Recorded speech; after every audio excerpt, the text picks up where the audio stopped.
So let's look at that first concern, namely Israel's deterrence capacity. About a week into the massacre, the New York Times' chief journalist covering the West Bank, covering the occupied territories, and Israel, Ethan Bronner, he wrote, Israel's larger concern was to reestablish Israeli deterrence, because Israel's enemies are less afraid of it than they once were or should be. And in fact, this need to reestablish, restore, preserve deterrence capacity has always loomed very large in Israeli strategic doctrine.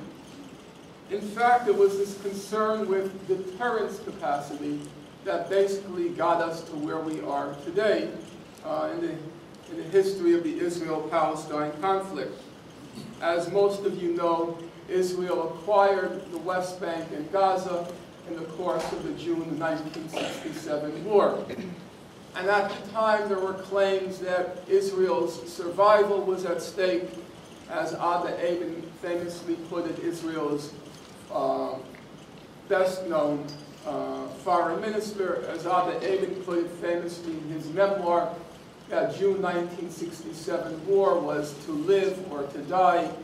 Israel's existence was at stake. That's what's usually said, and I suspect that's what most of you still, till this day, believe. In fact, there's no basis whatsoever for that claim. The scholarship in the documentary record is very clear. There were two concerns in June 1967. I can't now obviously go through the history. In May 1967, Israel was threatening to attack Syria. Syria was then in a military alliance with Egypt, and Egypt, under President Gamal Abdel Nasser, then took some initiatives due to the imminent Israeli attack on Syria. And there were basically two, which I suspect most of you know. Namely, he moved troops into the Sinai Peninsula. He removed the United Nations Emergency Force, separating the Israeli from the Egyptian armies.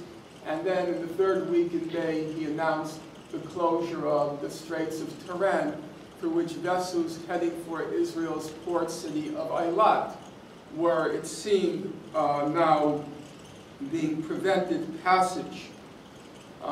The record, however, is not nearly as ominous as those moves sound. Ada Abin famously said at the time, because of the blockade, Israel was now only breathing with one lung. But the reality was, first of all, Israel barely used the Straits of Tiran. Second of all, the main commodity used that passed through the Straits was oil. Israel had ample reserves of oil, but most importantly, and very little known, there was no blockade of the Straits of Tiran after a few days. Mr. Nasser was something of a blowhard, like Nasser, like Arafat was a blowhard. He was something of a blowhard. He announced this blockade of the Straits of Tiran, but there was no blockade. After a few days, he quietly let foreign vessels pass through the straits. So there's no basis to this claim that Israel's survival was at stake because of the blockade. But what most of you know is, of course, not the blockade, but what was said to be that imminent Egyptian attack on Israel, the Egyptian, Syrian, Jordanian attack, whereby Israel was going to be destroyed. So what basis is there for that claim? Here we have a very extensive record, because Israel then, as now, can't do anything without the green light from the United States, or at least the yellow light.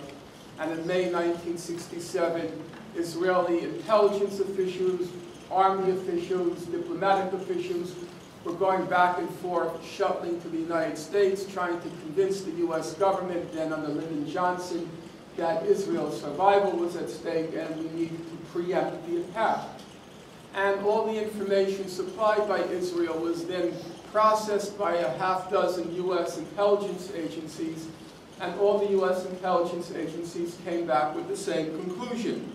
Those conclusions were, number one, as Johnson told the Israelis at the time, all our intelligence agencies reached the conclusion Nasser is not going to attack.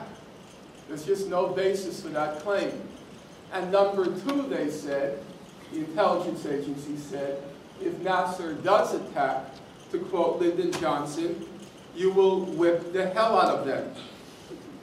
That was the American opinion. Well, what was the Israeli opinion? We know exactly what it was, because on June 1st, just a few days before the June '67 war, the head of Israel's main external intelligence organization, the Mossad, came to Washington. And he told the Americans, quote, there are no differences between the U.S. and the Israelis on the military intelligence picture or its interpretation. In other words, the Israelis agreed. Nasser is not going to attack, and if on the very remote possibility that he does, to quote Lyndon Johnson, we'll whip the hell out of them. So, if it wasn't the blockade, and it wasn't the imminent military assault from Egypt, why did Israel attack? And it was the same problem as I'll try to show you happened in Gaza. Namely, it was what Israel called, there was a problem with its deterrence capacity. That is to say, the Arabs were getting too restless under Mr. Nasser. Back then, the big demon of the day was not Islamic fundamentalism, but it was radical Arab nationalism. And radical Arab nationalism basically meant this strange idea that some Arabs had that they should have the right to control their own destiny, and even worse, they should have the right to control their own natural resources. The United States didn't see it that way because the United States couldn't understand how they claimed our natural resources, which by a fluke of fate happened to be buried under Arab soil. So there was, as they call in divorces, irreconcilable differences between the United States and the Arab world, and the opinion of the United States as expressed by Wald Rostow, the National Security Advisor, was that this Nasser fellow need to be cut down to size. He's constantly inciting the Arabs, creating a hysteria, and it was the same opinion that the Israelis held. Nasser, in May 1967, he makes some defiant gestures. He's getting out of line. And it was time, from the point of view of both the Americans and the Israelis, it was time to cut this Nasser fellow, and more broadly, radical Arab nationalism, down to size. And when the Arabs were getting a little bit too restless, taking all of these initiatives, even if these initiatives were mostly verbal, had very little content, the Israelis began to worry that their deterrence capacity was being undermined.